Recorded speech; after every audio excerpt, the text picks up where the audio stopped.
तानाशाही तो वो करती है, वो टीएमसी तानाशाही करती है। कितने बांग्लादेशी घुसपैठी अंदर बिठा लिए, वो देश हित में काम करती है, वो देश विरोधी है। जनसंख्या बढ़ाई जा रही है।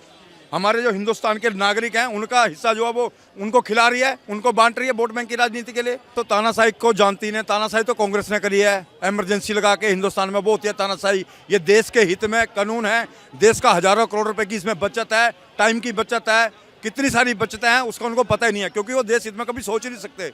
वो देश विरोधी पार्टियां रही हैं आज से पहले भी, अब भी। सुनो, राहुल गांधी जी के तो मैं बयान को कोई तवज्जो ही नहीं देता, क्योंकि उनको पता ही नहीं होता कि वो बोल क्या रहे हैं।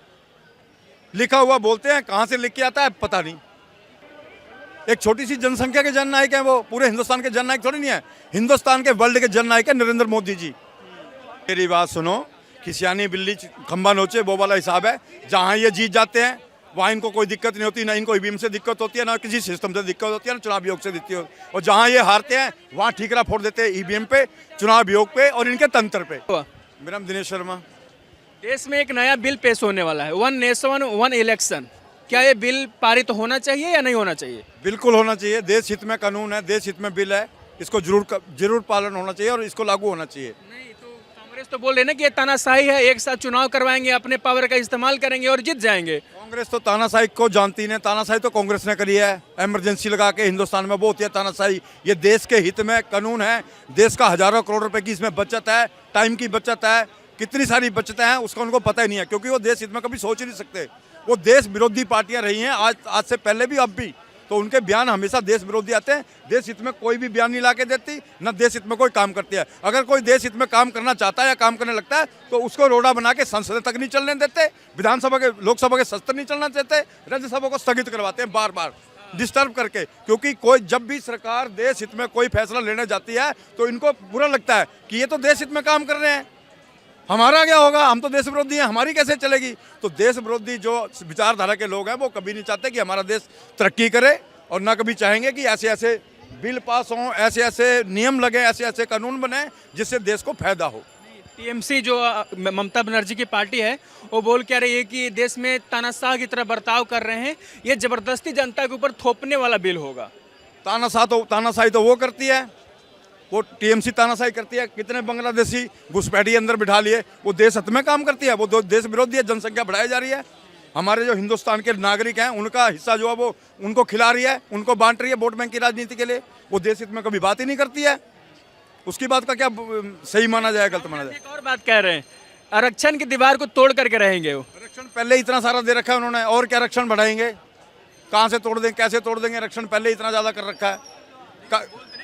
मिलना चाहिए सबको जिसका अधिकार है, फिर जाति जनगणना भी करवाएंगे। सबको मिल तो रहा है, सबको मिल रहा है, सबको आरक्षण मिल रहा है, जिसको बल्कि ज्यादा मिल रहा है, सबको मिल रहा है आरक्षण। किसके आरक्षण की बात कर रहे हैं राहुल गांधी? वो आरक्षण खत्म करना चाहते हैं। वो दीवार तोड़ना क्या क्या मतलब हुआ? एक दीवार, आरक्षण की दीवार है, आरक्षण मिल रहा है, दीवार तोड़ने का मतलब आरक्षण खत्म कर देंगे। वो जो लोगों को बोलते हैं कि आरक्षण खत्म करें, आरक्षण खत्म करने के चक्कर में वो खुद लगे हुए हैं।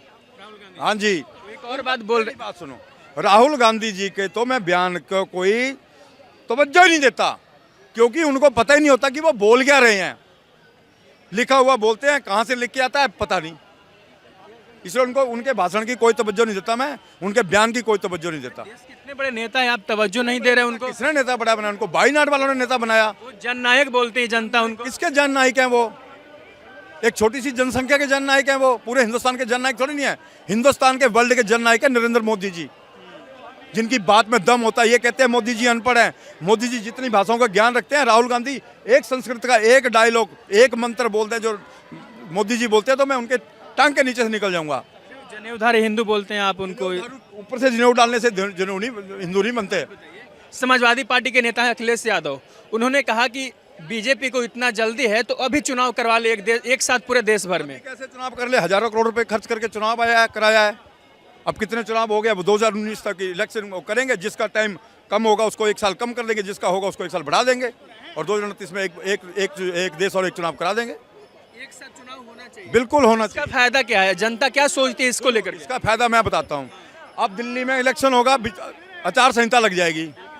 आचार संहिता दिल्ली में लगने से पूरा हिंदुस्तान अफेक्टेड, समझ रहे हो आप? राजधानी है, कोई कहीं से पैसा लेके आ रहा है, कोई अपने काम से लेके आ रहा है, वो नहीं ले सकता। अगर किसी के साथ 50,000 से ऊपर पकड़ेगा तो इलेक्शन कमीशन उसको बंद कर लेगा, अरेस्ट कर लेगा उसको, या उसका पैसा बाउंड कर देगा। इंक्वायरियाँ चलेंगी, इलेक्शन खत्म होगा, 1.5 महीने बाद तब उसको पैसा मिलेगा। तो उसका तो बेचारे का नुकसान हो गया ना। अगर एक नेशन एक इलेक्शन हो जाएगा तो पूरा हिंदुस्तान 2 महीने के लिए, जैसे हर कंट्री डेवलप कंट्री में होता है एक चुनाव होता है, ऐसे 1-1.5 महीने के में चुनाव खत्म हो जाएगा। उसके बाद 5 साल दबा के काम करो, देश की तरक्की होगी। जो पैसा हर जगह लगता है वो एक बार लग जाएगा, खत्म। 5 साल तक पूरा काम करो बिंदास होके, कोई किसी को रोक रोक। कांग्रेस पार्टी बोलती क्या है कि जो पार्टी पावर में होती है दिल्ली में, उसका वो गलत इस्तेमाल करेगी, चुनाव जीतने के लिए अपने तंत्र का इस्तेमाल करेगी। सर मेरी बात सुनो, खिसियानी बिल्ली खंबा नोचे वो वाला हिसाब है। जहाँ ये जीत जाते हैं वहाँ इनको कोई दिक्कत नहीं होती, ना इनको ईवीएम से दिक्कत होती है, ना किसी सिस्टम से दिक्कत होती है, ना चुनाव आयोग से दिक्कत होती है। और जहाँ ये हारते हैं वहाँ ठीकरा फोड़ देते हैं ईवीएम पे, चुनाव आयोग पे और इनके तंत्र पे। जबकि एक ऐसा कुछ नहीं है। अगर बीजेपी चाहे, जम्मू कश्मीर में बीजेपी को बहुत जरूरी चाहिए था कि वो वहाँ पे अपना शासन लाती, अपनी सरकार बनाती, लेकिन जब लोगों ने वोट नहीं दिया तो कहाँ से सरकार बना लेगी। कोई फायदा आपको नजर आता है एक नेशन वन इलेक्शन का? देखो मेरी बात सुनो, मैं मोटे मोटे 2 फायदे बता रहा हूँ आपको। एक तो पैसे का बहुत बड़ी बचत, दूसरा टाइम की बहुत बड़ी बचत, और लोगों की जो डिस्टर्बेंस है उसकी बहुत बड़ी बचत। जो लोग हर टाइम सफर होता है, कभी बिहार में चुनाव, कभी एमपी में चुनाव, कभी महाराष्ट्र में चुनाव, कभी झारखंड में चुनाव, अलग अलग जगह चुनाव होते हैं, तो पूरा हिंदुस्तान में होता है उसमें, उससे बच जाएगा। एक हिंदुस्तान बहुत तरक्की करेगा उससे, इससे बड़ी। तो इसलिए साहब ये जो अपोजिशन वाले पार्टियां ये कभी देश हित में एक और बात बोल रहे थे कि बीजेपी जो है किसानों का और गरीबों का अंगूठा काट रही है, जैसे क्लब का काटा गया था। कोई सच्चाई है उसमें? कोई सच्चाई नहीं है। सबको दे रहे हैं, सबको। किसान भी समृद्ध हैं। आप किसान की देखो, आप पंजाब में जाओ, पंजाब में सबसे बड़े किसान हैं। कोई घर ऐसा नहीं होगा जिसमें फॉर्च्यूनर, ओडी, 4-4 गाड़ियाँ, 6-6 ट्रैक्टर खड़े ना हो। कहाँ से आते हैं? जब किसानी में पैसा ही नहीं तो कहाँ से आ रही थी सब कुछ चीज़ें? आज आप देखो, अभी पीछे इन्होंने जो अपना आंदोलन करा, जो इन्होंने नेशनल हाईवे बंद कर दिया 1 साल के लिए, वहाँ देखते हैं आपके इनके ठाठ रहने के, जिस हिसाब से जिस हिसाब से रहते हैं ये। तो ये तो खामखा फंडे हैं अपोजिशन वाले। इनको फंडिंग करती है, कनाडा से फंडिंग आती है कि चलो जी तुम आंदोलन करो, रोको, सब कुछ मिल रहा है। क्या नाम है आपका? हर्षद भाई। क्या? हर्षद भाई। हर्षद। देश में वन नेशन वन इलेक्शन का एक बिल पेश हो रहा है, इसमें क्या फायदा होने वाला है, क्या नुकसान होने वाला है, जनता क्या सोचती है इसके ऊपर?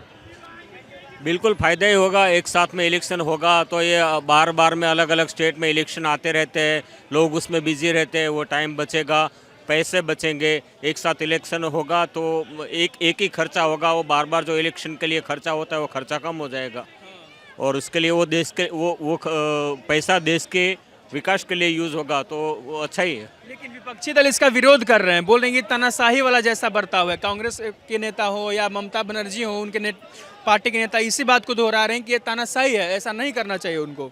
विपक्ष का तो काम होता है विरोध करना, वो तो करते रहेंगे, लेकिन देश के हित में जो कार्य है उस कार्य को आगे बढ़ाना चाहिए। जी।